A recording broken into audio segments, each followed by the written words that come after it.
हात धुन्छौ र साबुन पानीले धुन्छु नि कति बेला धुन्छौ र छिनछिनमै धुन्छु नि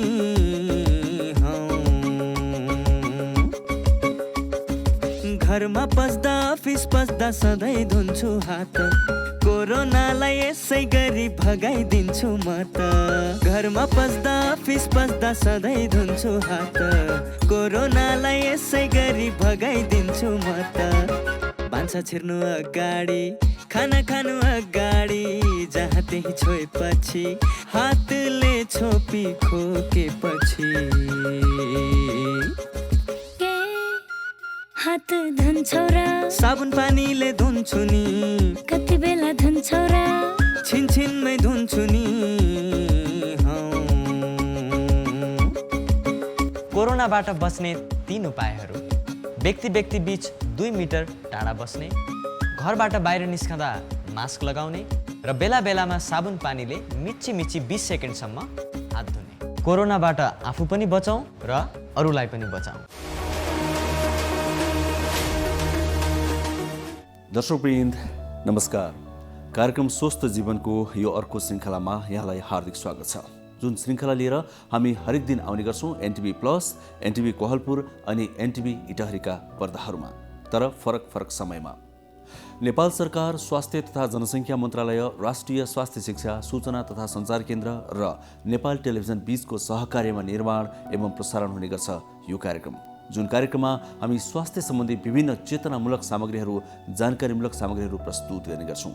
साथै नेपाल सरकारको तर्फबाट भएका नयाँ निर्णयहरूको, नीतिहरूको पनि कुराकानी गर्ने गर्छौँ अनि कतै राम्रो काम भइरहेको छ भने तिनको प्रशंसा पनि गर्छौँ, कतै खबरदारी गर्नुपर्छ भने त्यो पनि गर्छौँ। समग्रमा स्वास्थ्य सम्बन्धी धेरैजसो जानकारीमूलक सामग्रीहरू यस कार्यक्रमका प्रस्तुति रहने गर्छन्, अर्थात् सामग्री रहने गर्छन्। समृद्धिका कुरा गर्छौँ हामी अनि त्यसै गरी सुखका, खुसीका कुरा गर्छौँ हामी। त्यसैले हामी भन्छौँ समृद्ध नेपाल, सुखी नेपाली हाम्रो सबैको साझा राष्ट्रिय आकाङ्क्षा हो। त्यसैले गर्दा नेपालको संविधानको मौलिक हकमा नि स्वास्थ्य सेवालाई राखिएको छ। यसको अर्थ आधारभूत स्वास्थ्य सेवा हरेक नागरिकले निःशुल्क रूपमा पाउनुपर्छ भनेर त्यहाँ लेखिएको छ। अब हामी प्रश्न गर्ने गर्छौँ यो कार्यक्रममा, के हरेक नागरिकले त्यो पाइरहेका छन् त? छैनन् भने हामी कहाँनिर चुकिरहेका छौँ, कहाँनिर कमी कमजोरी भएका छन्, तिनको पनि यहाँ समीक्षा गर्ने गर्छौँ। अर्थात् यो 1 घण्टाको कार्यक्रममा हामी दैनिक रूपमा यस्तै समसामयिक र जानकारीमूलक सामग्रीहरू प्रस्तुत गर्ने गर्छौँ। आज पनि हामीसँग त्यस्तै केही सामग्री अनि जानकारीहरू रहेका छन्। आउनुहोस् आजका ती सामग्रीतिर प्रवेश गरौँ।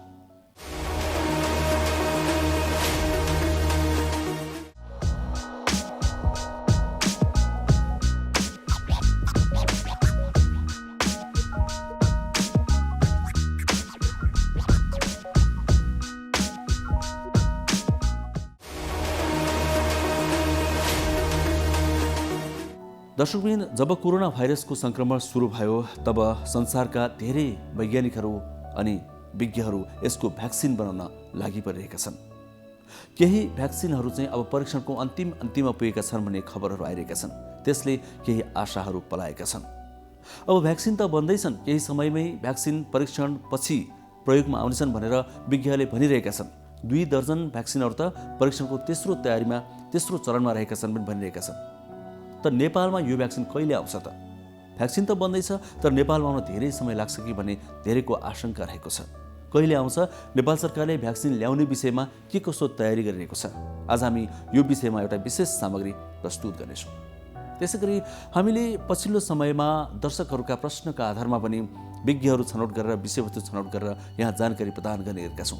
त्यही क्रममा हामीलाई धेरै दर्शकहरूले ग्यास्ट्राइटिस, जुन नेपालीहरू धेरैको रोग रहने गरेको छ, त्यसको विषयमा केही जानकारी दिनुहोस् न भनेर भन्नुभएको छ। त्यसैले आज हामी यो विषयमा पनि एउटा सामग्री प्रस्तुत गर्दैछौँ। किनभने एउटा सर्वेक्षणले के पत्ता लगाएको छ भने नेपालका 80% मानिसहरूमा ग्यास्ट्राइटिसको समस्या हुने गर्छ। यो कसरी हुन्छ, कसरी कम गर्ने, कोरोना भाइरसको समयमा यसको असर के हुन्छ, यो विषयमा आज हामी विस्तृत जानकारी प्रदान गर्दैछौँ। त्यसै गरी हामीले कार्यक्रममा विभिन्न सेगमेन्टहरूमा पनि विभिन्न सामग्री प्रस्तुत गर्ने गरेका छौँ पछिल्लो समयमा। त्यसैलाई निरन्तरता दिँदै आज कोरोना जितेका एकजना व्यक्तिको आइसोलेसन अनुभव पनि प्रस्तुत गर्नेछौँ, जुन हामी धेरैका लागि मार्गदर्शक बन्न सक्छ। सुरुमा भने भ्याक्सिन सम्बन्धी हामीले तयार पारेको यो विशेष रिपोर्ट एकैछिन।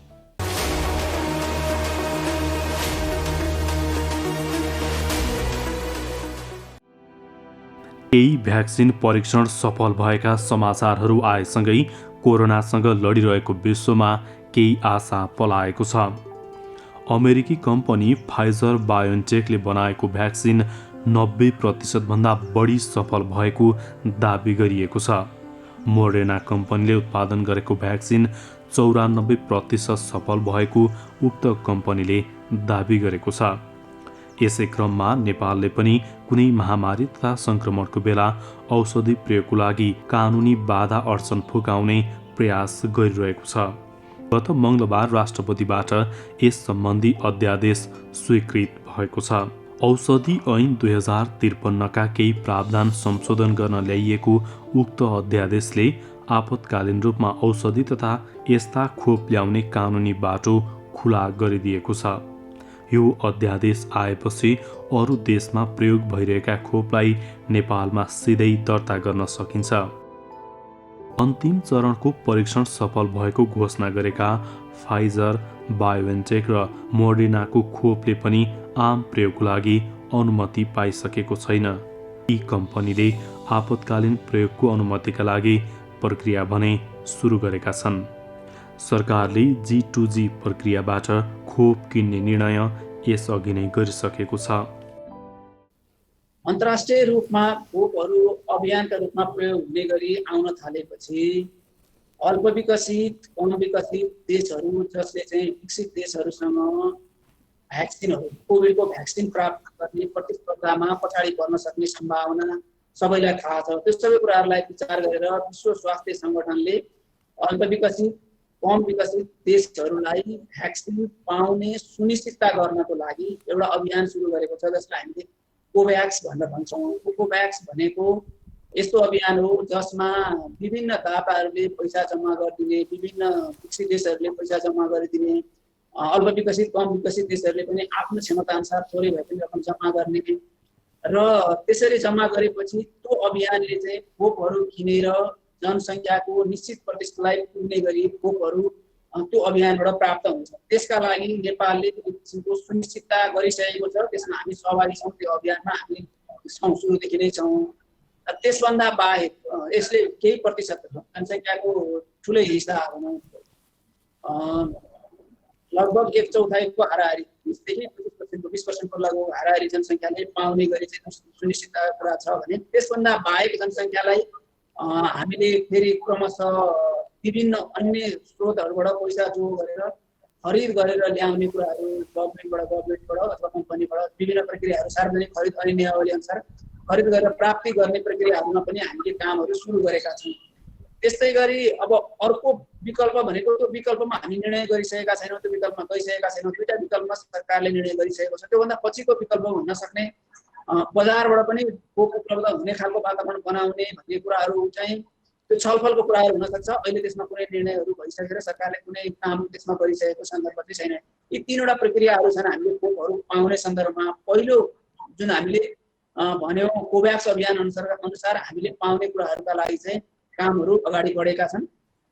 सरकारले खरिद गरेर प्राप्त गर्ने कुराहरूमा पनि छलफलहरू भइरहेका छन्। विज्ञहरूले त्यसमा काम पनि गरिराख्नु भएको छ। त्यस्तै गरी नेपालको खोपको सन्दर्भमा अन्तर्राष्ट्रिय रूपमा एकदमै सहयोग गरिरहेका सङ्घ संस्थाहरू, दाबी लगायतका सङ्घ संस्थाहरूको जुन सहयोग छ त्यस्ता सहयोगहरूबाट पनि हामीले खोप पाउने कुराहरूका लागि पनि यो अभियानभन्दा बाहेकबाट पनि एक किसिमको समन्वयहरू चाहिँ भइरहेको सन्दर्भ छ। हामीले अहिले भुल्न नहुने कुरा के हो भने मानव सभ्यता अथवा मानव विकासमै सबैभन्दा धेरै प्रतिस्पर्धा अथवा सबैभन्दा धेरै खोजी गरिएको र सबैभन्दा धेरै प्रतीक्षा गरिएको खोप कुनै थियो भने कोभिड-19 कै खोप जस्तो देखिन्छ। इतिहासहरू हेर्दाखेरि यो एकदमै प्रतीक्षारत खोप हो र यसको अभियानकै रूपमा प्राप्ति हुँदाखेरि प्रतिस्पर्धा हुने र हामी जस्तो देशहरूले कसरी पाउने अथवा पाउँछौँ कि पाउँदैनौँ, हामीले लाउन पाउँछौँ कि पाउँदैनौँ भनेर सर्वसाधारणलाई जिज्ञासा हुनु स्वाभाविक पनि हो। तर त्यसका लागि सरकारले आफ्नो तर्फबाट आफ्ना कूटनीतिक प्रयासहरूबाट आफ्ना अन्तर्राष्ट्रिय सञ्जालहरूबाट सकेसम्मका सबै प्रयासहरू चाहिँ जारी राखेका छ। त्यस योजना अनुसार कामहरू पनि भइरहेको सन्दर्भ छ। हामीले खोपहरू आइसकेपछि एकैचोटि सबै जनसङ्ख्यालाई लगाउनु पर्ने अवस्था नै हुँदैन प्राविधिक पक्षले र एकैचोटि सबैलाई पुर्याउन सक्ने अवस्थाहरू पनि हुँदैन। हामीले त्यसलाई प्राथमिकीकरण गर्नुपर्छ। अहिले हामीसँग भएको खोप चाहिँ कुन चाहिँ समूहलाई कस्तो व्यक्तिहरूलाई लगायौँ भने हामीले जोखिम पनि कम गर्न सक्छौँ, सङ्क्रमण पनि रोक्न सक्छौँ भन्ने कुराहरूलाई हामीले प्राविधिक पक्षबाट त्यसको प्राथमिकीकरण गरिराखेका छौँ। त्यो प्राथमिकीकरण भइरहेको छ, विज्ञहरू त्यसमा लागिराख्नु भएको छ। सङ्क्रमण रोक्नका लागि जनसङ्ख्या मन्त्रालयले जनस्वास्थ्यका मापदण्डहरू पालना गर्न दिइराखिएको छ।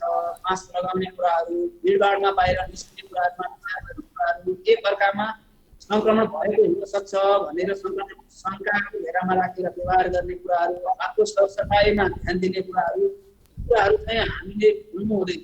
आज हाम्रो हातमा हामीसँग भएको चिज भनेको हामीले जनस्वास्थ्यका मापदण्डहरू, जसले सङ्क्रमणबाट हामीलाई जोगाउँछ, हाम्रालाई जोगाउँछ, आफन्तलाई जोगाउन सकिन्छ। खोप अनुसन्धानबाट अब प्रयोग गर्न सकिन्छ है, चरणसम्म आउँदैछ, प्रयोगकै लागि आइसकेको अवस्था छैन। त्यही भएर खोप आयो, अब हामीले केही गर्नु पर्दैन, हामीले मास्क फेर्नु पर्दैन, हातको सरसफाइमा ध्यान पनि दिनु पर्दैन, भिडमा गए पनि हुन्छ भन्ने खालको मानसिकता चाहिँ हामीले अहिले पाल्यौँ भने हामी निकै ठुलो दुर्घटनातिर जान सक्छौँ। हामीसँग खोप आइसकेको छैन, खोप आउनका लागि कामहरू भइरहेका छन्। आइपुग्दाखेरि पनि प्रयोग गर्ने क्रममा केही समय लाग्न सक्छ, किनभने एकैचोटि सबैलाई प्रयोग गर्न सकिने अवस्था हुन्न। यो सबै कुराहरूलाई हेर्दाखेरि हामीले सङ्क्रमण रोकौँ, सङ्क्रमण रोक्नका लागि जनस्वास्थ्यका मापदण्डहरूको बडो ख्याल गरौँ। कोही सङ्क्रमित हुनुहुन्छ भने उहाँहरूलाई सपोर्ट गर्ने, उहाँबाट नजिकमा अर्को व्यक्तिहरूलाई सङ्क्रमण सर्न नदिने, यी वातावरणहरू चाहिँ हामीले अहिले हामीसँग भएको कुराहरू, यी कामहरू चाहिँ हामीले गर्न जरुरी छ अहिले नै। हजुर, कोरोनाबाट बस्नलाई हो, बस्नलाई हो, यो कुरा बुझौँ हामी सबैले, यो कुरा बुझौँ हामी सबैले।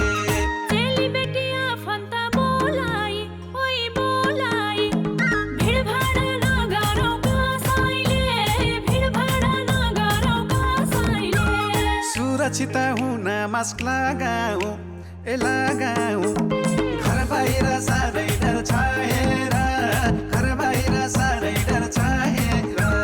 साथीभाइ भेट हुँदा बसौँ है, ओइ बसौँ है, 2 मिटर टाढा भएर, 2 मिटर टाढा भएर। सोचे झै कोरोना रहेनछ, सोचे झै कोरोना रहेनछ। हामी सबै कोरोनाको उच्च जोखिममा छौँ। सतर्कता अपनाउनुहोस्। जो जहाँ हुनुहुन्छ त्यही नै बसेर चाडपर्व मनाउनुहोस्। फोनबाटै आशीर्वाद आदान प्रदान गरी अनावश्यक यात्रा नगर्नुहोस्। कोरोनाबाट आफू र आफ्नो परिवारलाई बचाउनुहोस्। कोरोना भाइरस महामारीको अवस्थामा सुरक्षित गर्भावस्था। गर्भावस्था एक विशेष अवस्था हो, चाहे कोरोना भाइरस कोभिड-19 महामारीको बेला नै किन नहोस्। विपद वा सामान्य अवस्था जे भए तापनि गर्भवती तथा उनको गर्भमा रहेको बच्चालाई विशेष हेरचाह र स्याहार चाहिन्छ।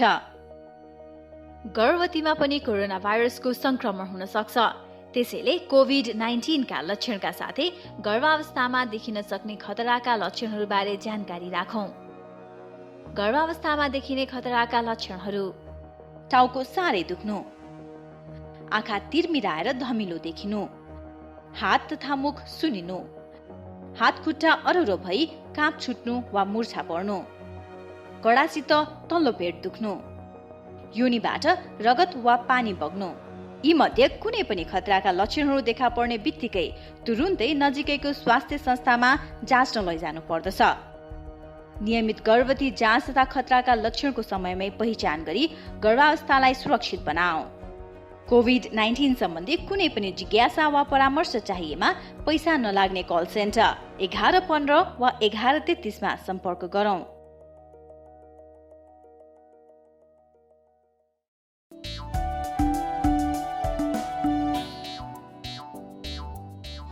नमस्ते दाजु भाउजू। नमस्कार। कताबाट अस्पतालमा?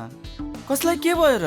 त्यस्तो केही होइन भाइ, यिनको र मेरो सामान्य स्वास्थ्य जाँच गर्न आएको। ल, केही नहुँदा पनि स्वास्थ्य परीक्षण गर्नुपर्छ र? पैसाको नाश मात्र। त्यसो भनेर कहाँ हुन्छ र भाइ? समय समयमा स्वास्थ्य जाँच गरायो भने आफ्नो स्वास्थ्यको अवस्थाबारे थाहा हुन्छ। यसरी नियमित रूपमा स्वास्थ्य जाँच गराउँदा कुनै रोग लागेको छ भने सुरुवाती अवस्थामा नै रोग पत्ता लाग्छ अनि समयमै उपचार गर्न सजिलो हुन्छ नि। सही भन्नुभयो दाइ। मैले पनि आफ्नो र परिवारको नियमित स्वास्थ्य जाँच गराएको भए आज मेरो श्रीमतीको यो हालत हुने थिएन र पैसा पनि जोगिन्थ्यो। म त मेरो र मेरो परिवारको स्वास्थ्यप्रति सजग छु। तपाईँ पनि अबदेखि नियमित रूपमा स्वास्थ्य परीक्षण गराउनुहोस् है। राष्ट्रिय स्वास्थ्य शिक्षा सूचना तथा सञ्चार केन्द्र।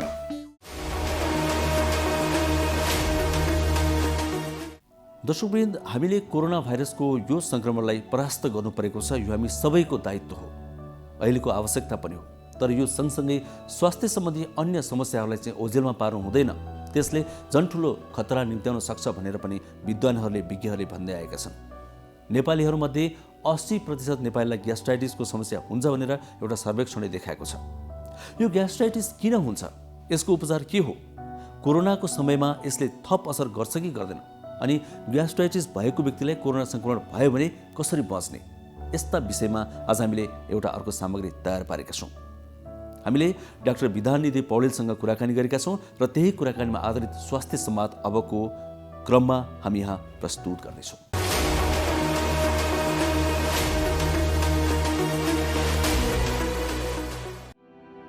बोलीचालीमा ग्यास्ट्रिक भनिने स्वास्थ्य समस्यालाई चिकित्सामा ग्यास्ट्राइटिस भनिन्छ। यो समस्याले नेपालमा 80% व्यक्तिलाई सताउने गरेको चिकित्सकहरूको भनाइ छ। यसबाट बच्न सन्तुलित भोजन गर्ने, लामो समय भोकै नबस्ने, धेरै तातो खानेकुरा नखान विशेषज्ञहरू सुझाव दिन्छन्। साथै मदिरा र सुर्तीजन्य पदार्थको प्रयोग नगर्न पनि उनीहरू सुझाव दिन्छन्।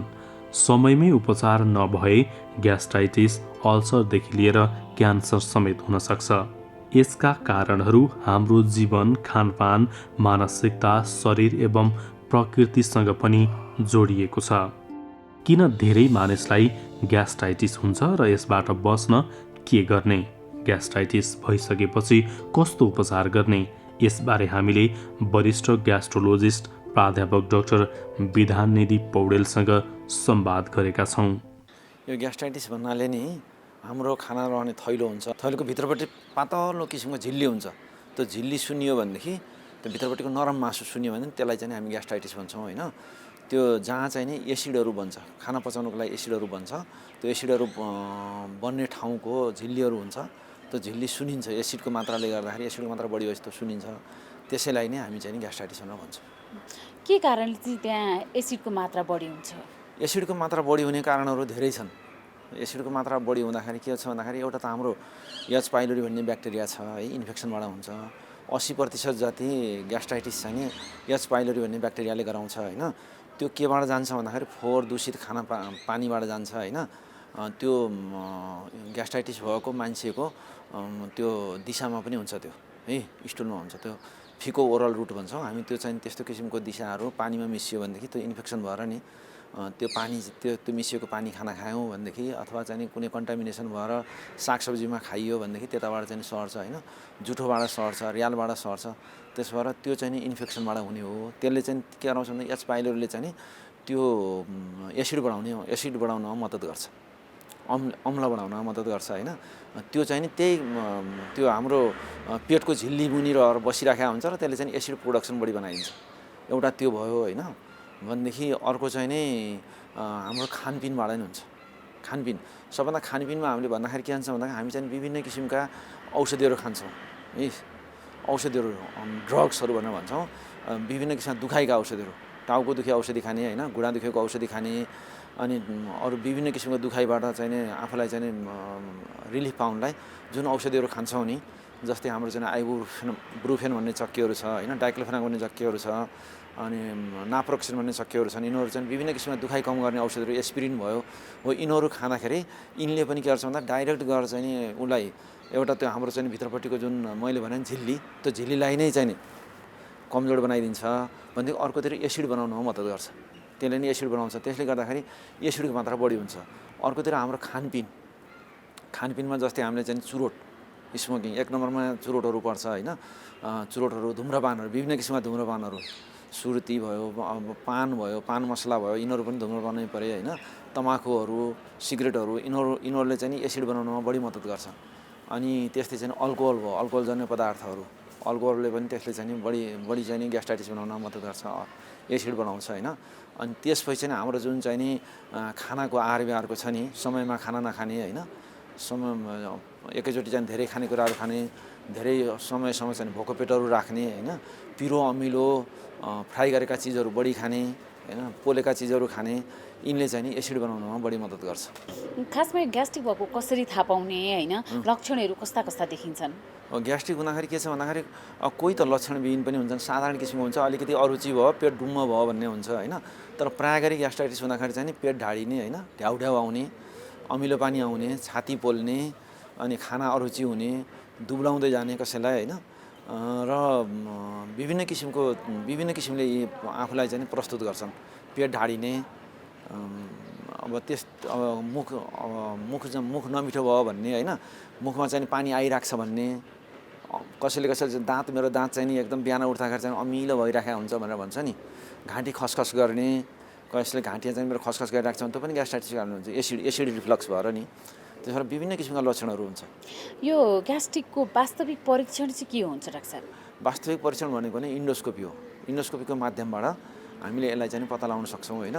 यो साधारण किसिमको अब इन्डोस्कोपी गरेर हेऱ्यौँ भनेदेखि भित्रपट्टि छर्लङ्गै हामीले देख्न सक्छौँ। त्यहाँभित्रको चाहिँ जुन मैले भने नि झिल्ली, त्यसलाई जसलाई हामीले म्युकस मेम्ब्रेन भनेर भन्छौँ, त्यो चाहिँ पुरा चाहिँ हामीले चाहिँ देख्न सक्छौँ। त्यहाँ चाहिँ त्यो सुन्निएको छ कि छैन होइन, सुन्निएको छ भने रातो रातो हुने हुन्छ, फुलेको जस्तो हुन्छ होइन, अनि साना घाउहरू छन् कि छैनन् होइन, अनि अल्सरै भएको छ कि छैन, अथवा ब्लिडिङ भएको छ कि छैन, रगत आएको छ कि छैन, ती देखियो भनेदेखि हामीले चाहिँ नि त्यसलाई त्यो एउटा चाहिँ देख्ने कुरा भयो।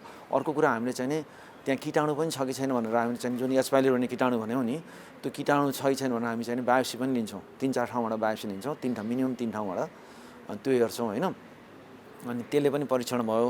र एउटा चाहिँ डाइरेक्ट यो इन्डोस्कोपीको माध्यमबाट भयो भनेदेखि एउटा लक्षणको माध्यमबाट भयो। अर्को चाहिँ त्यो कीटाणु छ कि छैन भने हामीले बाहिर त्यत्तिकै पनि परीक्षण गर्न सक्छौँ। हेर्नुहोस्, एउटा त बायोप्सी गरेर निकालेर गर्ने भयो त्यो इन्डोस्कोपीको माध्यमबाट होइन, एउटा माइक्रोस्कोपको माध्यमबाट हेर्ने भयो, कल्चर पनि हुन्छ त्यसमा। अर्को चाहिँ हामीले चाहिँ श्वास प्रश्वासबाट फुकेर पनि नि ब्रेथ युरेज टेस्ट भन्छौँ, त्यसबाट पनि कीटाणु छ कि छैन, ग्यास्ट्रिक कीटाणुहरू त्यो एच पाइलोरी छ कि छैन भने थाहा हुन्छ होइन। अर्को कुरा चाहिँ हामीले स्टुलबाट जुन दिशामा कीटाणु जान्छ भने पनि हामीले स्टुल एन्टिजेन हेरेर पनि एच पाइलोरीहरू पत्ता लगाउन सक्छौँ। त्यसबाट अहिले यी माध्यमहरू चाहिँ छ। डाक्टर साहब, ग्यास्ट्रिकका बिरामीहरूलाई कोभिड सङ्क्रमण भयो भने कस्ता कस्ता लक्षण देखिन्छन्? ग्यास्ट्रिक भएका मान्छेहरूलाई सङ्क्रमण भयो भने अब अरू मान्छेहरूलाई जस्ता देखिन्छ त्यसमा त्यही नै हो न त होइन, तर उनीहरूलाई चाहिँ अलिक बढी हुनसक्छ, ग्यास्ट्राइटिस बढी हुनसक्छ होइन। अब त्यसमा पनि बान्ता हुने हुन्छ होइन, ग्यास्ट्राइटिस हुँदाखेरि बान्ता हुने हुन्छ, उसमा बान्ता हुनसक्छ। यो कोभिड सङ्क्रमण हुँदाखेरि चाहिँ नि पेट सम्बन्धी लक्षणहरू चाहिँ कस्ता देखिन्छ भन्दाखेरि उसलाई डायरिया हुन्छ, पखाला चल्छ, प्रायः गरी पखाला चल्ने, ज्वरो आएको छ, कसैलाई पखाला मात्रै चल्ने हुन्छ है, कसैलाई चाहिँ अब यसले लिभरमा पनि असर गर्दो रहेछ कोभिडको भाइरसले लिभरमा। त्यहाँ चाहिँ नि जुन चाहिँ पित्त बनाउने सेलहरू छन्, पित्त बनाउने सेलहरू, बायल बनाउने सेलहरू हुन्छन्, त्यसमा असर गर्दो रहेछ। त्यसबाट चाहिँ जन्डिस पनि देखिँदो रहेछ है, लिभर सुनिने हुँदो रहेछ।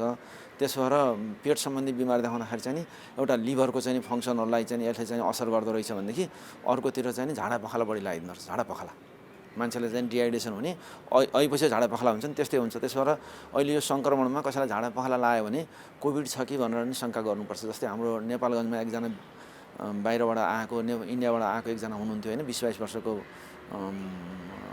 कोभिड सङ्क्रमित हुनुहुन्थ्यो। उहाँलाई एक दिनमै झाडा पखाला भएर उहाँ चाहिँ बित्नुभयो होइन। त्यो छ, हामीसँग प्रत्यक्ष उदाहरण छ। त्यसबाट चाहिँ नि झाडा पखाला, कोभिडबाट झाडा पखाला लाग्यो भने अरूको झाडा पखाला भन्दा यो चाहिँ बढी हुन्छ होइन, सिरियस हुन्छ, भाइरस हो। त्यसबाट चाहिँ यसमा पानीको मात्रा छिटो कम हुन्छ। त्यसबाट यी कुरामा हामीले ध्यान दिनुपर्छ। कोभिड हुँदाखेरि पनि झाडा पखाला लाग्छ भन्ने कुरा नि साधारण अलिकति चाहिँ अरू ज्वरो छ कि छैन त्यो छुट्टै कुरा भयो। कहिलेकाहीँ खाना अरुचि हुने, अब कोभिडको लक्षणमा चाहिँ खाना अरुचि हुन्छ होइन, स्वाद पाउँदैन होइन, र अलिकति पेट ढाडिए जस्तो भयो, पखाला चल्यो भनेदेखि यसमा पनि हामीलाई चाहिँ कोभिड छ कि भनेर चाहिँ शङ्का गरेर तुरुन्तै चाहिँ जचाउनु पर्ने जरुरी देखिन्छ। कोभिड सङ्क्रमण भएका बिरामीहरूलाई चाहिँ पेट सम्बन्धी कस्ता लक्षणहरू देखिन्छन्? अन्य लक्षणमा त्यही अब जन्डिसहरू देखिन सक्छ, जन्डिस देखिन्छ होइन। अब यसले पेनक्रियालाई कति असर गर्छ त्यो चाहिँ अहिलेसम्म अध्ययन भएको छैन है, इन्जाइमहरूमा कति असर गर्छ भनेर। किन भन्दा यो त नयाँ रोग हो, नयाँ नयाँ कुराहरू पत्ता लगाउँदै गइरहेका छन् दिनदिनै होइन। त्यसबाट यसले चाहिँ लिभरलाई खराब गर्ने रहेछ भन्ने कुरा थाहा भयो, र पेटको चाहिँ ठुलो आन्द्रा सानो आन्द्रालाई असर गर्ने रहेछ भन्ने कुरा थाहा भयो, किन पखाला चलाउने भयो होइन, र अलिकति ग्यास्ट्राइटिस बनाउने, खाना अरुचि हुने, यी लक्षणहरू त यसका चाहिँ मुख्य लक्षणहरू नै भयो। स्वाद थाहा नपाउने। कोभिड सङ्क्रमणबाट बस्न र कोभिड सङ्क्रमण भइहाल्यो भने त्यसबाट बस्न विशेष गरी के कुरामा ध्यान दिनुपर्ने हुन्छ डाक्टर साहब? अब कोभिड सङ्क्रमणबाट बच्नलाई त अहिले अब सबैलाई थाहा भइरहेको कुरा छ। बाहिर निस्किने बेला मास्क लगाउने होइन, राम्रोसँग मास्क लगाउनु पऱ्यो होइन, मास्क नलाइकन बाहिर जानु भएन, भिडभाडमा जानु भएन होइन, सामाजिक दूरी कायम गर्नु पऱ्यो, कमसेकम चाहिँ 2 मिटरको दूरीमा चाहिँ रहनु पऱ्यो। मास्क लगाए पनि 2 मिटरकै दूरीमा रहँदा सबभन्दा राम्रो हो। र अनि हातले चाहिँ जथाभावी चाहिँ टच गर्नु भएन, जस्तै रेलिङमा भयो, ढोकाको चुकुलहरू भए होइन, ढोकाका ह्यान्डलहरू भए, टेबलहरू छुँदै हिँड्ने होइन, जहाँ चाहिँ छुँदै हिँड्ने होइन, सकेसम्म चाहिँ नछुने, टच नगर्ने यी भयो। अनि भिडभाडमा नजाने होइन, घरमा चाहिँ भिडभाड नगराउने। जस्तै जुनसुकै हाम्रो फेस्टिभलहरू दसैँ तिहारहरू भए, अब कसैको जन्मदिन हुनसक्छ होइन, कसैको चाहिँ व्रतबन्ध हुनसक्छ, त्यस्तोमा पनि धेरै मानिसहरू बोलाएर चाहिँ भिडभाडहरू गर्नु भएन होइन, आम सभाहरूमा जानु भएन। यी कुराहरूमा पनि धेरै ध्यान दिनु पऱ्यो अहिले बच्नको लागि। जस्तै पसलमा जाँदाखेरि पनि नहुने ठाउँमा मात्रै जाने, सकेसम्म घरबाट बाहिर ननिस्किने, घरमै चाहिँ आइसोलेट भएर बस्नु पऱ्यो र आफूलाई चाहिँ सकेसम्म दूरीमा राखेर घरमै बस्दा पनि एकअर्कामा चाहिँ दूरीमै बस्नु पऱ्यो। सामाजिक दूरी चाहिँ मेन्टेन गर्यो भने यो नै सबभन्दा बढी इफेक्टिभ देखिएको छ। अहिले WHO ले यही भनेको छ, सबभन्दा चाहिँ सामाजिक दूरी मेन्टेन गर्नलाई मास्क लगाएर र सामाजिक दूरी मेन्टेन गर्दाखेरि नै कोभिडको सङ्क्रमण चाहिँ कम भइराखेको छ। अहिले सामान्य अवस्थाका कोरोना सङ्क्रमित बिरामीहरू होम आइसोलेसनमै बस्ने गरिन्छ।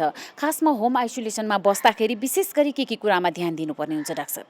अब होम आइसोलेसनमा बस्दाखेरि किन भन्दा हामी चाहिँ होम आइसोलेसनमा बस्ने भने साधारण किसिमका बिरामीहरूलाई भन्छौँ होइन, जस्तै सङ्क्रमित भयो र उसलाई चाहिँ हस्पिटल जानुपर्ने आवश्यकता देखिया छैन, साधारण रुगाखोकी छ अथवा चाहिँ साधारण ज्वरो छ होइन, र उसलाई साधारण अरुचि छ भनेदेखि त्यस्ता किसिमका बिरामीहरूलाई चाहिँ हस्पिटल गएर भर्ना हुनुपर्ने देखिँदैन। र ती बिरामीहरूले के ध्यान दिनुपर्छ भन्दाखेरि चाहिँ 14 दिन जति आइसोलेसनमा बस्नुपर्छ उनीहरू। 14 दिन आइसोलेसनमा बस्दाखेरि उनीहरूले चाहिँ बिहान व्यायामदेखि लिएर नि बिहान उठेर आफ्नो चाहिँ साधारण किसिमको एक्सर्साइजहरू गर्ने, घरमै कोठीमा बसेर गर्ने एक्सर्साइजहरू, प्राणायामहरू, व्यायामहरू गर्ने होइन, र खानपिनमा विशेष ध्यान दिने, प्रोटिनयुक्त खानेकुराहरू, अलिकति तागतिलो खानेकुराहरू, सागसब्जीहरू, फलफुलहरू, अलिक भिटामिनयुक्त खानेकुराहरू खाने, पानीहरू बढी पिउने, तातो पानीहरू होइन, तातो पानीको बाफहरू लिने, किनभने त्यसले चाहिँ पछि गएर चाहिँ नि श्वास प्रश्वासमा असर गर्ने हुनाले तातो पानीहरूको बाफ लिँदाखेरि अझ त्यसलाई बढी प्रभावकारी हुन्छ, राम्रो हुन्छ, सास फेर्न सहिलो हुन्छ। र पानीको मात्रा कम हुनेलाई तातो पानीहरू खाने होइन, ब्ल्याक टीहरू, चियाहरू पनि पटक खाइराख्ने, र खानाहरू चाहिँ 4-5 पटक खाने, र त्यसमा प्रोटिनयुक्त खानेकुराहरू खाने, गेडागुडीहरू बढी खाने होइन, अन्डा 1-2टा सकिन्छ भने 2-3टा अन्डाहरू पनि खाने होइन, नट्सहरू खाने, यी कुराहरू भए।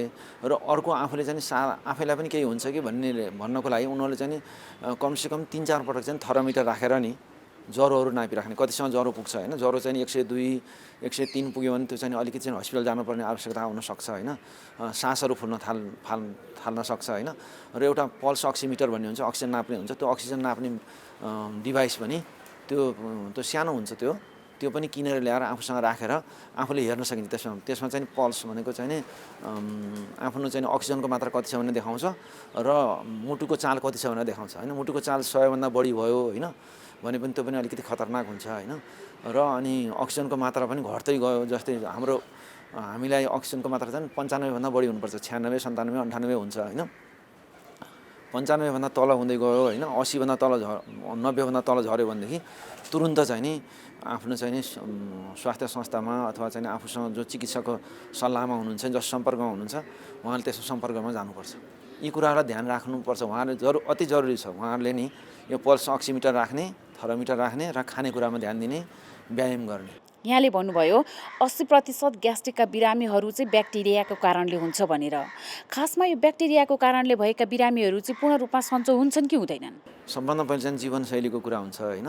हामीमा चाहिँ एक किसिमको चाहिँ नि जीवनशैली चाहिँ नि कसैको पनि सबैसँग मिल्दो खालको जीवनशैली छैन। हामी आफ्नै किसिमको जीवनशैली छ होइन। पाहाडमा बस्नेको पहाडी किसिमको छ, सहरमा बस्नेको सहरी किसिमको छ होइन। अब जीवनशैलीलाई चाहिँ एकरूपता ल्याउन सक्दाखेरि चाहिँ ग्यास्ट्राइटिसबाट बच्न सकिन्छ।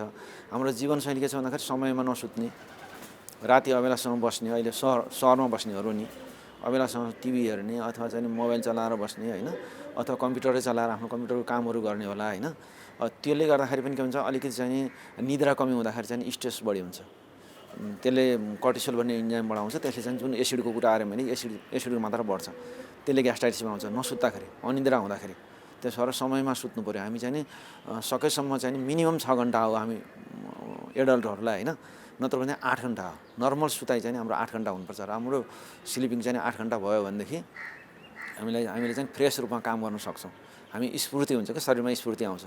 त्यसो भएर समयमा सुत्नको लागि हामी चाहिँ 9 बजेपछि नि 9 बजे सुत्ने र सकेसम्म 9 बजे सुतेर 5 बजे उठ्यो भनेदेखि एकदम राम्रो। यही त्यो जीवनशैली नि 10 बजे सुत्यो भने त 6 बजे 8 घन्टा सुत्न 6 बजेसम्म सुत्नु पऱ्यो होइन। अब हामी चाहिँ नि 12 बजे सुत्ने र 8 बजे उठ्ने, त्यस्तो गर्दाखेरि चाहिँ के भन्दाखेरि जीवनशैली चाहिँ अलिकति चाहिँ असर हुन्छ होइन। त्यसो समयमा सुत्ने गर्नु पऱ्यो होइन एउटा कुरा। अर्को खानेकुरा जुन छ नि, हामी चाहिँ बिहान सबैले उठेर हामीले चाहिँ व्यायाम गर्ने, आफ्नो व्यायाम गर्ने, साधारण एक्सर्साइजहरू गर्ने, केही नभएदेखि चाहिँ नि प्राणायामहरू गर्ने, साधारण घरभित्रै गर्न सकिने एक्सर्साइजहरू छ, नभए मर्निङ वाकहरू छ होइन। आधा घन्टा जति एक्सर्साइजहरू गरेर नि अनि त्यसपछि फ्रेस भएर आफ्नो ब्रेकफास्ट लिने। ब्रेकफास्ट चाहिँ अलिकति अलि हेभी खालको नि, किन भन्दा हामी त काममा निस्किनुपर्छ होइन। बिहान अब घरमा पाहाडमा बस्नेहरू त उनीहरूले त खानै खान्छ होइन। उनीहरूले त राम्रै खाना खान्छ, पकाएर दाल भात रोटी तरकारी नै खाने भयो होइन। नभ्याउने जस्तोले चाहिँ नि ब्रेकफास्ट चाहिँ अलिकति हेभी किसिमको खाना भयो। त्यसमा चाहिँ अब ब्रेकफास्टमै खाने, अब कसैले चाहिँ नेपालीहरू दाल भात नै खाला होइन, कसैले चाहिँ रोटी तरकारीहरू खाने हुन्छ होइन।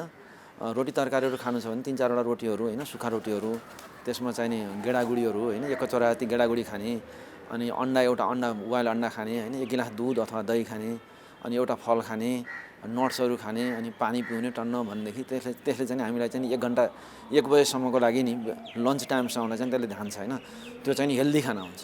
अनि त्यसपछि चाहिँ नि दिउँसो लन्च खायो, त्योभन्दा अलिकति कम गरेर लन्च खाने।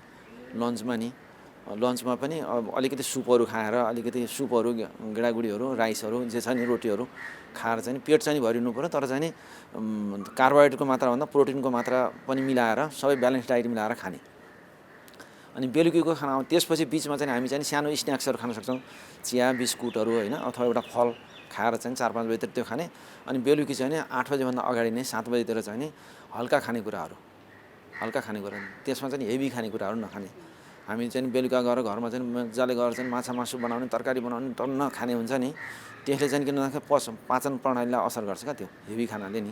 त्यसरी बेलुकाको खाना चाहिँ अलिकति हल्का गर्नु पऱ्यो। त्यो हल्का खाना खाइदियो भनेदेखि पचाउन सजिलो हुन्छ। किनभने बेलुका त हामीसँग एक्टिभिटी कम हुन्छ, हामी सुत्छौँ होइन। हामी बिहानबाट अब बेलुकी 7-8 बजीसम्म हामी एक्टिभै हुन्छौँ, हिँडुल गर्छौँ, आफ्नो काम गर्छौँ होइन। त्यसरी बेलुकीको खाना चाहिँ हल्का हुनुपर्छ भन्ने कारण चाहिँ त्यो हो। त्यसरी बेलुका चाहिँ सानो खानेकुराहरू खाने, लाइट खानेकुराहरू खाए पनि 1-2वटा रोटीहरू खाने होइन, सुप खाने, एउटा फल खाने अथवा दुध खाएर त्यसरी चाहिँ नि राति चाहिँ खाने, अनि अबेला नखाने। त्यो खाना खाएपछि अनि 2-3 घन्टासम्म नसुत्ने। खाना खाएको र सुत्ने टाइमको चाहिँ 2-3 घन्टाको चाहिँ डिस्टेन्स हुनुपर्छ। यो गर्दाखेरि एक्सर्साइज गर्ने कि बसे पनि हुन्छ होइन, बसेर आफ्नो रिडिङ गर्ने, आफ्नो कामहरू हुन्छ होइन। आफ्नो अब अफिसको कामहरू पनि घरमा बसेर गर्न सकिन्छ, पढ्ने छ भने पढ्ने कामहरू गर्न सकियो होइन। त्यसरी चाहिँ आफ्नो सोसियल कामहरू पनि गर्न सकिन्छ होइन। त्यो काम गरेर चाहिँ नि आफू चाहिँ नि अब त्यो खाना खाइसकेपछि एक्सर्साइज गर्नु चाहिँ त्यति राम्रो हुँदैन होइन। खाली पेटमा एक्सर्साइज राम्रो हुन्छ। त्यसो भएर त्यो गरेर नि अनि त्यसपछि सुत्यो भने स्लिप पनि राम्रो हुन्छ होइन। पढ्दा हुन्छ, आफूले कुनै पनि लिटरेचरहरू पढ्न सक्यो होइन, केही पढ्न सक्यो, कुनै पनि चिजहरू पढ्दाखेरि चाहिँ त्यसले चाहिँ आफूलाई नलेज नै दिन्छ होइन। त्यसो भएर सुत्नुभन्दा अगाडि चाहिँ टिभीहरू हेर्ने, मोबाइलहरू चलाउने होइन, युट्युबहरू हेर्ने गर्दा चाहिँ त्यसले चाहिँ निद्रामा असर गर्छ। त्यसो भएर यसले ग्यास्ट्राइटिस बढाउँछ। त्यसो भएर यी कुराहरूमा ध्यान दिँदाखेरि ग्यास्ट्राइटिसबाट बच्न सकिन्छ। डाक्टर साहब, यो ग्यास्ट्रिक पनि बिग्रिन्छ पनि भनिन्छ होइन, खासमा के कारण, के कस्ता कारणले चाहिँ ग्यास्ट्रिक बिग्रिन्छ? ग्यास्ट्रिक बिग्रिने कारण के छ भन्दाखेरि अब हामीले चाहिँ नि एक त यो इन्फेक्सनको कारण भयो होइन, इन्फेक्सनबाट बच्नु पऱ्यो। के कारणले ग्यास्ट्राइटिस भएको छ भन्ने कुरो बताउनु पऱ्यो होइन। एउटा चाहिँ इन्फेक्सन भयो, एच पाइलोरी भन्ने इन्फेक्सन भयो होइन। त्यो एच पाइलोरी इन्फेक्सन बच्नको लागि हामी चाहिँ नि त्यो पानीहरू चाहिँ शुद्ध पिउनु पऱ्यो, खानेकुराहरू शुद्ध खानु पऱ्यो, जुठोहरू पनि सकेसम्म खानु भएन, किनभने जुठोबाट पनि सर्ने भनेर भनियो होइन। यी कुराहरूमा ध्यान दिनु पऱ्यो। र अर्को कुरा चाहिँ नि अब हामीले चाहिँ नि अब इन्भाइरोमेन्टल फ्याक्टर भन्नु भने जसले चाहिँ नि जो चाहिँ नि एकदम चाहिँ हाम्रो चाहिँ लाइफ नि हरि छ नि, एकदम आत्तिने, कुनै काम पऱ्यो भने आत्तिएर काम गर्ने होइन, हतार गर्ने होइन, आफ्नो टाइमको चाहिँ म्यानेज गर्न नसक्ने, त्यो चाहिँ टाइमको म्यानेज गरेर काम गर्नुपर्छ। जो त्यो टाइमको म्यानेज गर्दाखेरि स्ट्रेस हुन्छ, स्ट्रेसले चाहिँ हामीलाई चाहिँ नि ग्यास्ट्राइटिस बनाउँछ होइन। अब अनि चिन्तित हुने, हामी कुनै सानो कुरामा पनि चिन्ता गर्छौँ होइन। त्यो चिन्ता लिने बानी गर्नु भएन। कुनै पनि कुराहरू चाहिँ नि अब समस्या छ भने समाधान हुन्छ होइन, समस्या नभइकन समाधान त हुँदैन। त्यो समाधान हुन्छ भन्ने किसिमले आफूलाई चाहिँ अलिकति चाहिँ नि आफूलाई स्ट्रेस फुल नराखेर स्ट्रेस लेस गराउने चाहिँ आफूलाई चाहिँ अलिकति चाहिँ धैर्यता लिने, अलिकति त्यसमा चाहिँ कुनै कुरा पर्छ भनेदेखि त्यसको चाहिँ समाधान हुन्छ, म समाधान गर्न सक्छु भन्ने किसिमले लिनु पऱ्यो। अब कुनै इक्जाम आएपछि ओहो इक्जाममा फेलै हुन्छु कि भन्ने किसिम सोच्नु भएन होइन। अथवा कहीँ गएर कुनै काम छ भने म त्यो कामै गर्न सक्दिनँ कि भन्ने किसिम सोच्नु भएन। अलिक पोजिटिभ थिङ्किङ लिनु पऱ्यो होइन। त्यो नेगेटिभ थिङ्किङले पनि ग्यास्ट्राइटिस बढाउँछ होइन, स्ट्रेस हुने भयो। अर्को कुरा चाहिँ खानामा करी भनेर भन्छ नि, हरी वरी एन्ड करी होइन त, यो चिजहरू नि करी जुन हामीले मसलादार खानेकुरा, अति मसलादार खानेकुराहरू, कफी खाने होइन, क्याफेनहरू खाने, क्याफेनयुक्त खानेकुराहरू खाने, यो खानु भएन। क्याफेनले पनि बढाउँछ, एसिड बनाउँछ होइन। अनि ड्रग्सहरू भयो, औषधिहरू छन्, जे पाए त्यही औषधिहरू खाने होइन। हाम्रो एन्टिबायोटिकले पनि ग्यास्ट्राइटिस बढाउँछ हेर्नुहोस् है त। अरू केमोथेरापी भन्छ हामी चाहिँ क्यान्सरका औषधिले पनि ग्यास्ट्राइटिस बढाउँछ। अब यो पेनकिलरहरूले ग्यास्ट्राइटिस बढाउँछ, त्यसबाट त्यस्ता औषधिहरू खाँदाखेरि ध्यान दिनु पऱ्यो, खाना खाएर खानु पऱ्यो। अथवा त्यो चाहिँ नि हाम्रो ग्यास्ट्राइटिस नबढाउने औषधिहरू छन्, पिपिआईहरू छन्, तिनीहरू छन्, मिलाएर खानु पऱ्यो होइन। डाक्टरको सल्लाह बिना चाहिँ औषधि खानु भएन है, जहाँ पाए त्यहीँ औषधि किनेर खाने बानी छ नि, त्यो खानु भएन। र खानपिनमा पनि हामीले चाहिँ अब यो हामीले तारेर खाने, बढी फ्राई गरेर खाने, बढी मसलादार खानेकुरा खाने, बढी पिरो खाने, बढी चिल्लो खाने, पोलेर खाने, भुटेर खाने छ नि, त्यस्तो बनाउनु भएन। हल्का हल्का बोइल गरेर होइन, मसला त हाल्नु पऱ्यो, जिरा मसला राम्रो छ होइन, हाम्रो चाहिँ बेसार, अदुवाहरू यिनीहरू छन्, लसुनहरू छन्, यिनले पनि किन भन्दाखेरि खानालाई टेस्ट पनि दिन्छन् र खानामा स्वाद पनि बढाउँछन् भने यसले चाहिँ नि खाना पचाउन पनि मद्दत गर्छ। त्यसरी यी खानेकुराहरूलाई चाहिँ मिलाएर नि, धेरै मात्रामा नराख्ने, मिलाएर खाँदाखेरि र सकेसँग चाहिँ नि फ्राई गरेर नखाने, बोइल गरेर खाने, उमालेर खाने, यी उमालेर पनि स्वाद पाउन सकिन्छ। त्यसरी खाँदाखेरि चाहिँ हामीले चाहिँ यो ग्यास्ट्राइटिसबाट बच्न सक्छौँ। ग्यास्ट्रिकको उपचार पद्धति चाहिँ नेपालमा कस्तो छ? ग्यास्ट्रिकको उपचार पद्धति त राम्रो छ होइन, नराम्रो होइन। जस्तै हाम्रो सेन्ट्रल हस्पिटलमा जुन हामी गर्छौँ, अथवा चाहिँ अब केन्द्रमै भयो, अथवा चाहिँ बाहिर पनि अहिले त ग्यास्ट्रो इन्टरलिस्टहरू थुप्रै हुनुहुन्छ होइन। इन्डोस्कोपीको सुविधा छ होइन, जहाँ चाहिँ इन्डोस्कोपी गरेर अथवा चाहिँ मैले भने एच पाइलटको ब्याक्टेरिया हेरेर अब हेर्न सकिने भयो, दिशामा पनि हेर्न सकिने भयो होइन, श्वास प्रश्वासमा पनि हेर्न सकिने भयो होइन, र इन्डोस्कोपी डाइरेक्ट गरेर हेर्न सकिने भयो। त्यसबाट हामीले राम्रोसँग हेरेर नि लक्षणको साथमा हामीले चाहिँ नि परीक्षण गरेर, इन्डोस्कोपी परीक्षण गरेर बायोप्सी लिएर अनि त्यसपछि चाहिँ बायोप्सीको परीक्षण हेरेर औषधि गऱ्यौँ भनेदेखि ग्यास्ट्राइटिसबाट चाहिँ हामीले चाहिँ पूर्ण रूपमा चाहिँ नि हामी थाहा पाउन सक्छौँ। र त्यसमा अल्सरहरू देखियो भनेदेखि दुई किसिमको अल्सर हुन्छ हेर्नुहोस्, एउटा ड्युडेनममा अल्सर हुन्छ, एउटा पेटमा अल्सर हुन्छ है। ड्युडेनमको अल्सरमा चाहिँ क्यान्सर हुँदैन, त्यो चाहिँ नि होइन, त्यो चाहिँ ड्युडेनमको अल्सर भयो भने तपाईँलाई चाहिँ खाली पेटमा पेट दुख्ने हुन्छ होइन, अनि खाना खाएपछि सन्चो हुन्छ, राति पेट दुख्ने हुन्छ होइन, राति चाहिँ पेट दुखेर नि म खाना खान्छु, राति उठेर खाना खान्छु भन्छ नि, हो त्यो मान्छेहरूलाई चाहिँ ड्युडेनमको अल्सर भएको हुन्छ, हो त्यस्तो मान्छे भयो। अर्को पेटको अल्सर छ भने उसलाई चाहिँ खानै रुच्दैन, खाना खाएपछि पेट दुख्छ, पेट ढाडिएर आउँछ, बान्ता गर्छ, बान्ता गरेपछि उसलाई चाहिँ अलिकति सजिलो हुन्छ, हो त्यस्तो रहेछ भनेदेखि अल्सर भएको सिम्टमहरू होइन। अब त्यो अब हाम्रो पेटको अल्सर रहेछ भने त्यसबाट हामीले बायोप्सी कम्पलसरी झिक्नुपर्छ, किनभने त्यो क्यान्सर हुने चान्स बढी हुन्छ।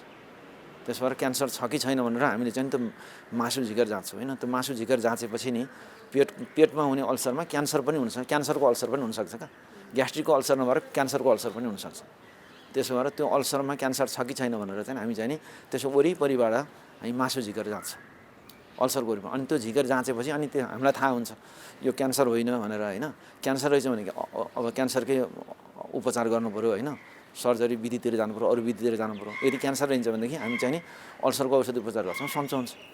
अटोइम्युन ग्यास्ट्राइटिसमा के हुन्छ भन्दाखेरि त्यो हाम्रो लिम्फोसाइट भन्ने हुन्छ हाम्रो शरीरमा हुने, त्यसले चाहिँ आफ्नो त्यो भित्रपट्टिको जुन चाहिँ एसिड बनाउने झिल्ली छ नि, एसिड बनाउने सेलहरू छ, त्यसलाई नै डिस्ट्रोय गरिदिन्छ। एसिडै बन्दैन, हामी एट्रोफिक ग्यास्ट्राइटिस भन्छौँ त्यसलाई है। एट्रोफिक ग्यास्ट्राइटिस हुँदाखेरि चाहिँ नि त्यहाँ चाहिँ नि क्यान्सर हुने चान्स बढी हुन्छ हेर्नुहोस्। एउटा एसिड बढी भएर हुन्छ, एउटा एसिडै नहुने हुन्छ, त्यो 1% जति हुन्छ होइन।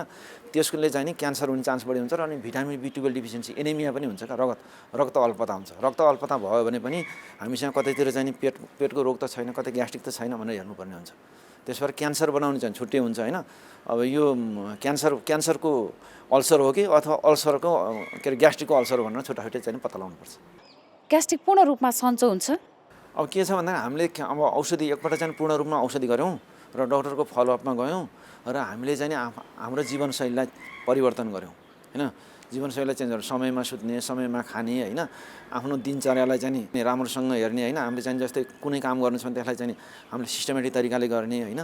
त्यसरी चाहिँ हाम्रो टाइमलाई चाहिँ डिभाइड गर्ने, यो यति बेला म यो बिहान म यो काम गर्छु, दिउँसो यति काम गर्छु होइन, यति बेला म रेस्ट गर्छु होइन, यति बेला म साथीभाइहरूसँग चाहिँ म इन्जोय गर्छु भन्ने जुन हाम्रो छ नि, हो त्यो किसिमले हामीले जीवनशैलीलाई परिवर्तन गऱ्यौँ, समयमा सुत्यौँ, समयमा खाना खायौँ भनेदेखि चाहिँ हामी चाहिँ मुक्त पाउन सक्छौँ होइन।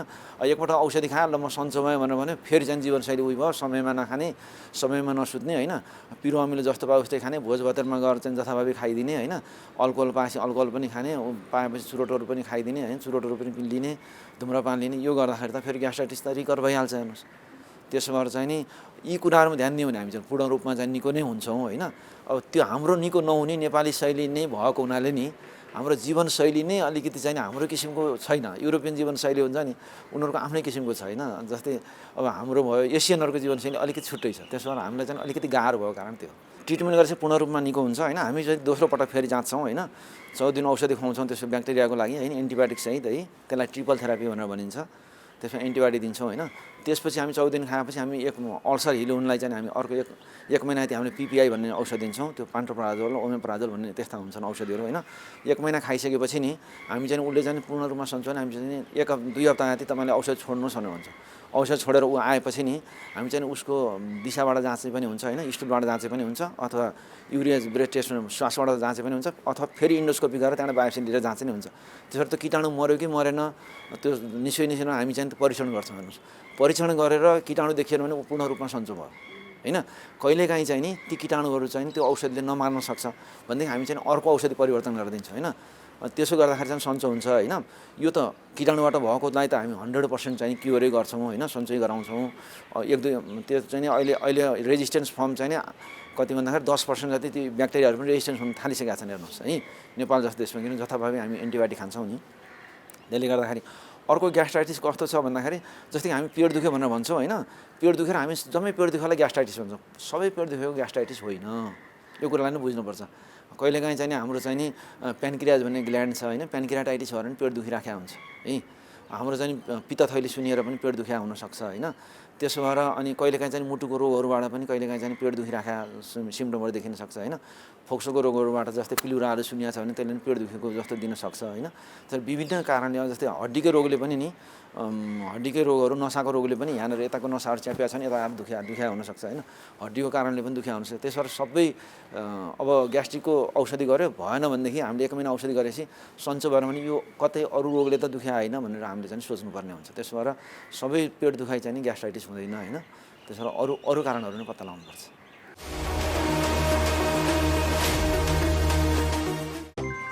दिदी मास्टर मास छ दिनु न 3टा। भाइ एउटा कुरा भनौँ? भन न दिदी। थाहा छ सही तरिकाले मास्क लगाए मात्रै कोरोनाबाट बस्न सकिन्छ नि? लगाउने त अब लाउन पनि सही र गलत तरिका हुन्छ र दिदी। सही तरिका हुन्छ नि भाइ। पहिला साबुन पानीले हात धुने, मास्क सफा छ छैन हेर्ने, मास्क पाल परेको छ कि छैन हेर्ने, फेरि 3 पत्र भएको मास्क मात्रै लगाउने हो। अनि यो मास्कमा 3 पत्र छ त? छ नि, ल हेर्नुहोस् त। मास्क लगाउँदा यसको डोरीमा मात्र छुनुपर्छ, नाक मुख चिउनोमा टमक्क मिल्नुपर्छ। अनि अर्को कुरा, मास्क लगाइसकेपछि घरिघरि छुनु हुँदैन नि हातले। अनि यो फेरि प्रयोग गर्न मिल्छ र? कपडाको मास्क त धोएर लगाउँदा नि मिलिहाल्छ नि। हो, यसै गरी लगाउने हो नि मास्क। घरबाट बाहिर निस्किँदा अनिवार्य मास्क लगाऊ। कोरोनाबाट आफू पनि बचौँ र अरूलाई पनि बचाऊ।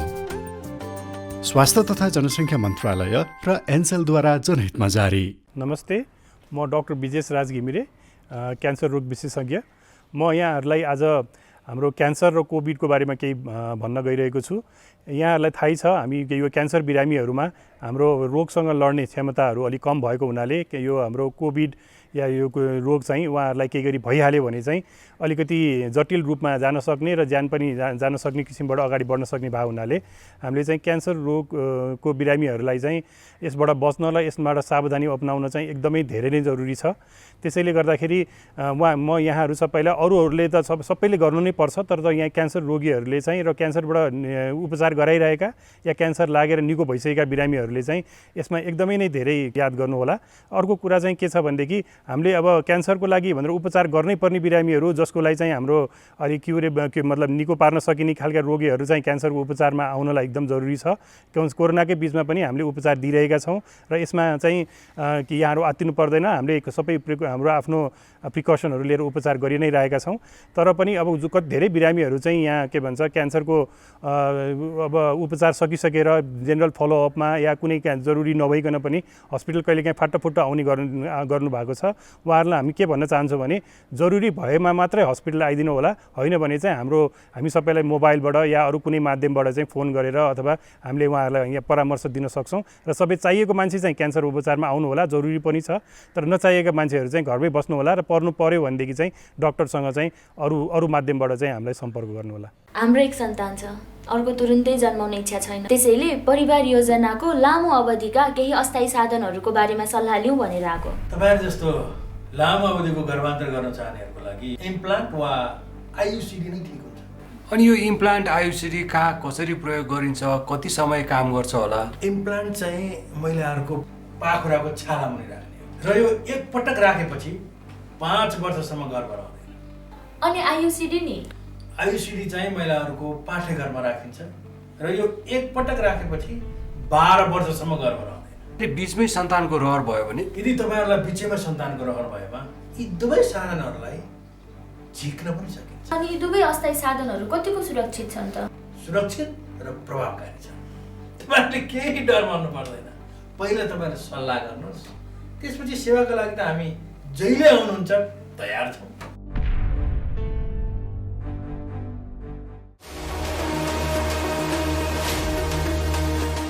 कार्यक्रम स्वस्थ जीवनमा यहाँहरूलाई फेरि पनि हार्दिक स्वागत छ। हामी एनटिभी प्लस, एनटिभी कोहलपुर र एनटिभी इटहरी अनि विभिन्न सामाजिक सञ्जालहरू मार्फत यो कार्यक्रम हरेक दिन प्रस्तुत गर्ने गर्छौँ। हामीले भनिरहेका छौँ अब एकैछिन एउटा अनुभवको प्रसङ्ग, अनुभवको पालो। कार्यक्रममा हामीले कोरोना जितेका आइसोलेसनमा बसेर बाहिर निस्किएका केही व्यक्तिहरूका अनुभव पनि प्रस्तुत गर्ने गरेका छौँ, जसले गर्दा त्यो बेलामा कस्तो जीवनयापन गर्ने, त्यो बेलामा खानपानमा कसरी ध्यान दिने, सोच विचार कस्तो बनाउने भन्ने विषयमा केही जानकारी प्राप्त हुन्छ भन्ने हाम्रो विश्वास हो। त्यसै क्रममा एकजना व्यक्तिको कोरोना जितेको अनुभव, आइसोलेसन अनुभव अबको क्रममा हामी प्रस्तुत गर्दैछौँ।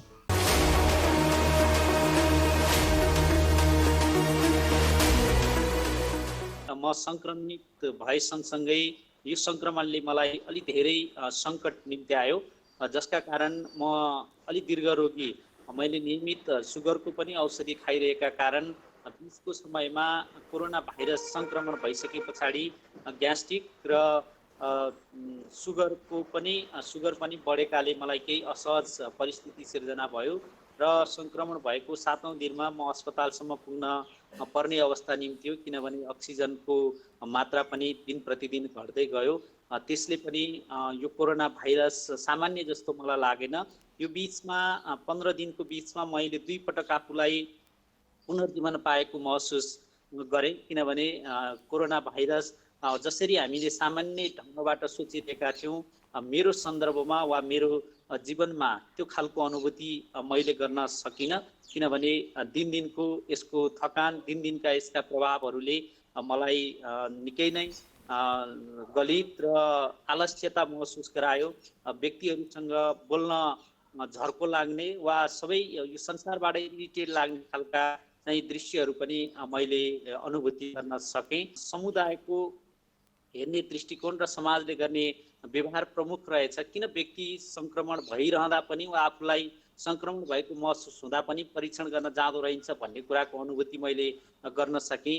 नेपाल सरकार, प्रदेश सरकार र स्थानीय सरकारका तिनै तहका सरकारहरूले कोरोना भाइरस नियन्त्रण, रोकथाम र व्यवस्थापनमा जति सुकै अहिले चाहिँ अहोरात्र सङ्घर्ष गरिरहेको सन्दर्भ रहे पनि विशेष गरी समाजले हेर्ने दृष्टिकोण र समाजले गर्ने व्यवहारका कारण यो समुदायमा अहिले भाइरस फैलिरहेको भन्ने मेरो निष्कर्ष छ।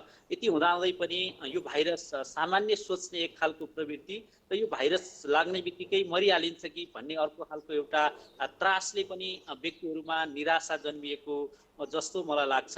भाइरस सजिलै जित्न सकिँदैन हो। हामीले यो बिचमा मैले विशेष गरी आयुर्वेदका केही औषधिहरू जसलाई हामीले नियमित सेवन गरिरहेका थियौँ, ती औषधिहरूको नियमित सेवन गरेँ भने म चिकित्सकीय परामर्शमा पनि नियमित रहिरहेँ। मैले केही त्यस्ता औषधिहरू पनि सेवन गरिनँ। म 15औं दिनमा कोरोना भाइरसलाई त जितेँ। होम आइसोलेसनमा बसिरहँदा 2-3वटा विषयमा हामीले चाहिँ ख्याल पुर्याउनु पर्ने रहेछ। जसरी मैले छुट्टै अलगै शौचालय प्रयोग गरेँ, अलगै कोठा प्रयोग गरेँ, अलगै खानेकुराहरू खाने र म अलगै बस्ने मैले जसरी काम गरेँ, त्यसमा मेरो परिवारको पूर्ण साथ र सहयोग रह्यो।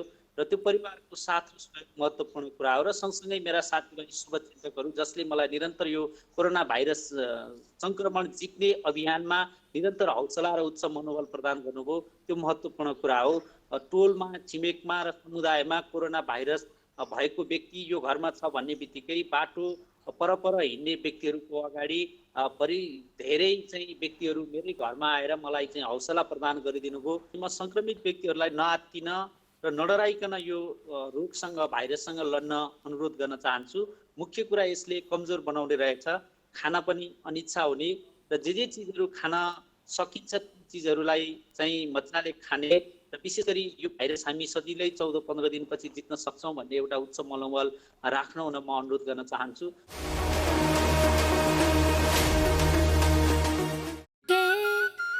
हात धुन्छौ र साबुन पानीले धुन्छु नि, कति बेला धुन्छौ र छिनछिनमै धुन्छु नि।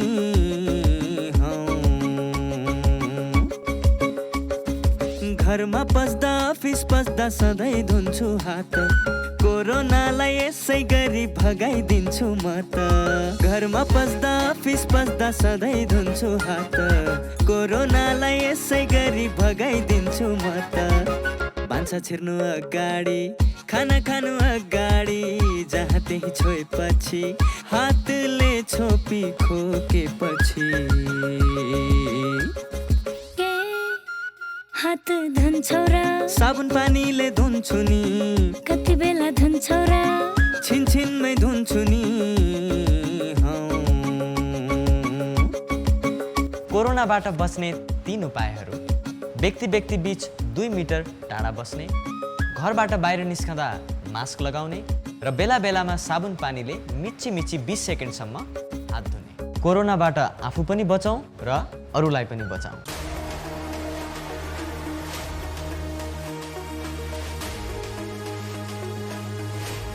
कार्यक्रम स्वस्थ जीवन हरेक दिन एनटिभी प्लसबाट बिहान 7 बजेदेखि 8 बजेसम्म र पूर्ण प्रसारण साँझ 5 देखि 6 बजेसम्म, एनटिभी कोहलपुरबाट 1 देखि 2 बजेसम्म र एनटिभी इटहरीबाट दिउँसो 2 देखि 3 बजेसम्म प्रसारण हुने गरेको छ। स्वास्थ्य सम्बन्धी यहाँहरूको कुनै जिज्ञासा वा समस्या भएमा हामी सम्बन्धित विज्ञहरूबाट समाधान खोजी कार्यक्रममा प्रसारण गर्नेछौँ। हामीलाई सम्पर्क गर्ने माध्यमहरू यस प्रकार रहेका छन्। फोन, एसएमएस तथा भाइबरको लागि 9843 52 93 97, इमेल swasthjivan@ntv.org.np। यस कार्यक्रमको बारेमा आफ्नो सल्लाह, सुझाव र प्रतिक्रिया पनि यहाँहरूले यिनै माध्यम मार्फत दिन सक्नुहुनेछ। साथै कार्यक्रममा के कस्ता सामग्री, विषय वा विज्ञहरू समेट्नु पर्ला भन्ने विषयमा पनि सुझाव दिन सक्नुहुन्छ। कार्यक्रम यहाँहरूले सामाजिक सञ्जाल मार्फत पनि हेर्न सक्नुहुनेछ। YouTube Nepal television, mobile application Nepal television, Facebook facebook.com/neptv2041। काकी कता हिँड्नु भएको? रुगा खोकी लागेर सन्चो नभएको धेरै भयो, औषधि लिन हिँडेँ कि म त। हो, म पनि अस्ति बिरामी हुँदा एन्टिबायोटिक औषध किनेर खाकी थिएँ। मसँग बाँकी छ, त्यही खाँदा भइहाल्छ नि, किन किन जानु पर्यो र? हिँड्नुहोस्, मसँग औषध लिएर जानु होला। ल जाऊ। कहाँ जाने कुरा हुँदैछ? बहिनीकोमा एन्टिबायोटिक रहेछ, त्यही लिन जरा लाकी। कहाँ त्यसरी एन्टिबायोटिक खानुहुन्छ त? स्वास्थ्य कर्मीको सिफारिस बिना मैले छोरीलाई एन्टिबायोटिक औषधि खुवाउँदा रोग बल्झेर छोरीले कति धेरै दुःख पाए। तुरुन्त स्वास्थ्य कर्मी कहाँ गएर जचाएर मात्र औषधि खानुहोस्। तपाईँ यहाँ आएर धेरै राम्रो गर्नुभयो। एन्टिबायोटिक औषधिको दुरुपयोगले बारम्बार रोग बल्झिएर निको हुन गाह्रो हुन्छ र हामी सबैलाई जोखिममा पारेको छ। त्यसैले सधैँ स्वास्थ्य कर्मीको सिफारिसमा मात्र एन्टिबायोटिक औषधि पुरा मात्रामा र पुरा अवधि सेवन गर्ने गरौँ। स्वास्थ्य सम्बन्धी महत्त्वपूर्ण नम्बरहरू।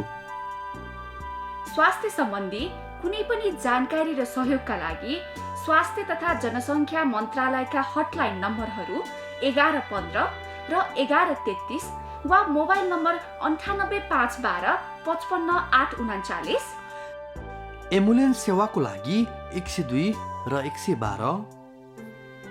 वैदेशिक रोजगारीको क्रममा स्वास्थ्यमा समस्या भएमा अन्य सहयोग वा जानकारी आवश्यक परेमा श्रम रोजगार तथा सामाजिक सुरक्षा मन्त्रालयको हटलाइन नम्बर 1141, शान्ति सुरक्षा र अन्य सहयोगका लागि नेपाल प्रहरीको नम्बर 100, सशस्त्र प्रहरी बलको नम्बर 1114, रगत आवश्यक परेमा ब्लड बैंकको नम्बर 01 42 25 344। सार्वजनिक हितका लागि नेपाल टेलिभिजन।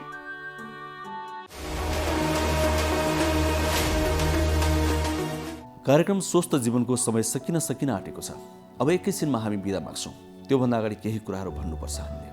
कार्यक्रम यहाँहरूले एनटिभी प्लस, एनटिभी कोहलपुर र एनटिभी इटहरीको पर्दामा मात्र होइन, सामाजिक सञ्जालहरू मार्फत पनि हेर्न सक्नुहुन्छ। आफूलाई अनुकूल परेको समयमा युट्युबमा हेर्न सक्नुहुन्छ, नेपाल टेलिभिजनको मोबाइल एप्लिकेसनमा हेर्न सक्नुहुन्छ, वेबसाइटमा पनि हेर्न सक्नुहुन्छ। नेपाल टेलिभिजनको फेसबुक पेजमा हामी हरेक दिन साँझ 5 देखि 6 बजेसम्म प्रत्यक्ष रूपमा यो कार्यक्रम प्रस्तुत गर्ने गर्छौँ, त्यहाँ पनि हेर्न सक्नुहुन्छ। कार्यक्रम कस्तो लाग्छ सल्लाह सुझाव पनि हामीलाई दिन सक्नुहुन्छ। त्यसै गरी आफूलाई कुनै स्वास्थ्य सम्बन्धी समस्या छ, जिज्ञासा छ भने त्यो पनि पठाउन सक्नुहुन्छ। हामी तिनको पनि समाधान खोज्ने प्रयास गर्छौँ, उत्तर खोज्ने प्रयास गर्छौँ यो कार्यक्रममा। त्यसको लागि हामीले विभिन्न माध्यमहरू खुल्ला गरेका छौँ। टेलिफोन गर्न सक्नुहुन्छ, एसएमएस गर्न सक्नुहुन्छ, भाइबर गर्न सक्नुहुन्छ, इमेल गर्न सक्नुहुन्छ, कुनै पनि माध्यम प्रयोग गर्न सक्नुहुन्छ। हामीले स्क्रिनमा ती ठेगानाहरू विस्तृत रूपमा देखाइरहेका छौँ। अब छुट्टिन्छौँ कार्यक्रमबाट। हामी फेरि पनि अन्तिममा भन्छौँ, कोरोनालाई ख्याल नसम्झौँ, हेलचेक्राइ नगरौँ। तर लागिहाल्यो भने, भाइरसले सङ्क्रमित भइहाल्यो भने डराउने काम चाहिँ नगरौँ। आत्मबल बलियो बनाऊ, रोगसँग लड्ने क्षमता बलियो बनाऊ।